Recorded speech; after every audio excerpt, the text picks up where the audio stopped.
Uy, Sir Jude, recommend daw laptop for AutoCAD. Ito, Predator lang naman. Ano pinaka-model nito? Helios 300, 54 RF. Ikaw na magbukas, mas magaling ka mag-open nito eh. Yeah. So, bukas mo ng box, sabang box.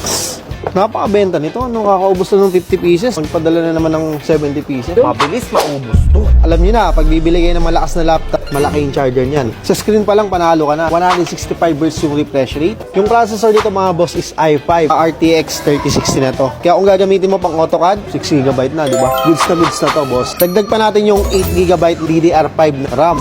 Eh di panalo pala talaga yan, no? Panalong panalo. Kasi meron siyang libreng 8 GB RAM, DDR5. Kung magiging total, 16 GB. Meron din tong kasamang gaming chair, bossing. Di ba? Uupo ka na lang, maglalaro ka na lang. Kaya kung ikaw ay naglalaro ng competitive FPS, o kaya na may mga AAA titles, bigating katulad na Cyberpunk, Warzone, mga ganon. Yakang-yaka dito yan. Sa looks naman, walang duda. Tingnan nyo naman kung gaano kapogi yan.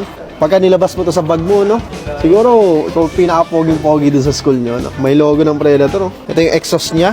So, underneath, ayan, intake dito. Naka 5th Gen Aeroblade 3D Fan Technology. Liquid metal thermal grease na yung ginamit ni Acer dito. Abot mo ng 100% yung workload mo at the stable temperature. Siyempre, kay Unipic ka bibili, 62,999 na lang. Si J-Pang Unipic, affordability beats that one.